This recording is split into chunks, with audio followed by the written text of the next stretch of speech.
여러분, 지금 통일교 내부에서는 엄청난 부정부패가 폭로되고 있습니다.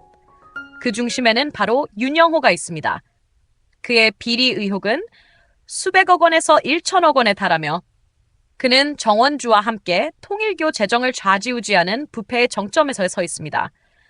그런데도 교단 내부에서는 침묵만이 흐르고 있습니다. 왜일까요?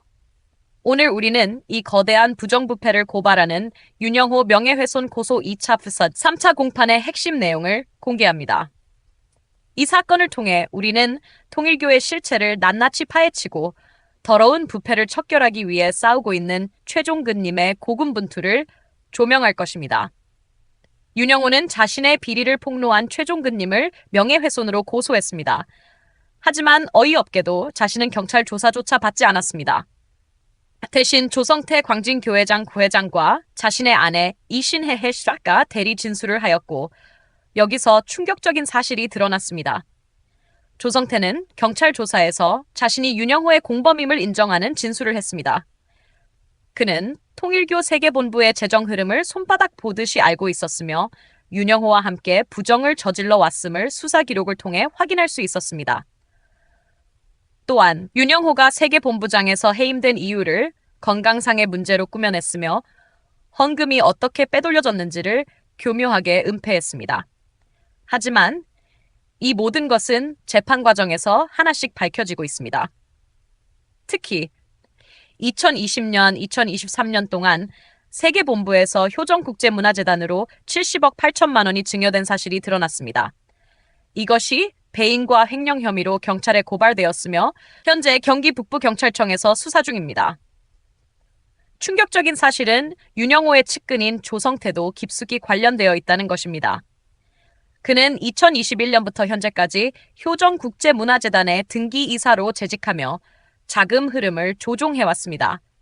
결국 윤영호와 조성태는 돈을 빼돌리기 위한 공생관계였던 것으로 보입니다. 2025년 2월 25일에 열린 3차 공판에서 윤영호는 비공개 재판을 요청하며 피고인과 마주치는 것조차 원하지 않았습니다. 하지만 그의 허위 진술은 법정에서 적나라하게 드러나고 있는 것 같습니다. 그는 HJ 매그놀리아 그룹을 본인이 100% 지분을 가진 개인 회사로 만들었으면서도 김장회가 모든 걸 했고 자신은 지분이 얼마나 있는지도 모른다고 발뺌했습니다. 또한 효정국제문화재단과 관련된 배임, 횡령, 탈세 사건도 자신은 모른다며 최영석 부이사장에게 책임을 떠넘겼습니다. 이러한 거짓말이야말로 통일교가 어떤 곳인지 그대로 보여주는 증거입니다. 통일교의 최고 지도자가 직접 거짓 증언을 하며 자신의 책임을 회피하고 있는 것 같습니다. 더욱 한심한 것은 통일교인들은 이 부정부패에 대해 침묵하고 있다는 점입니다. 한 학자는 수천억 원을 들여 무고한 자기 아들을 감옥에 넣기 위해 소송을 진행하면서도 윤영호와 같은 타락한 천상에 대해서는 아무 말도 하지 않습니다. 이게 정상적인 종교입니까?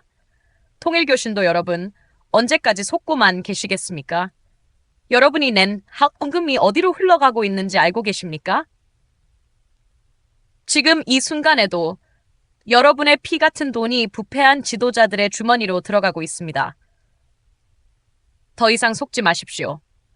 더 이상 침묵하지 마십시오.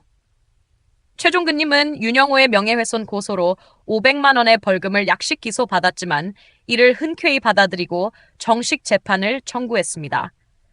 그는 통일교 부정부패를 척결하기 위해 끝까지 싸울 것입니다. 앞으로도 우리는 싸이 사건을 지속적으로 추적하며 통일교 내부의 부정부패를 폭로할 것입니다. 윤영호의 재판이 어떻게 진행될지, 그리고 그가 법의 심판을 받을 날이 언제일지 우리는 끝까지 지켜볼 것입니다. 여러분, 진실을 외면하지 마십시오. 통일교의 부패를 막을 수 있는 사람은 바로 여러분입니다.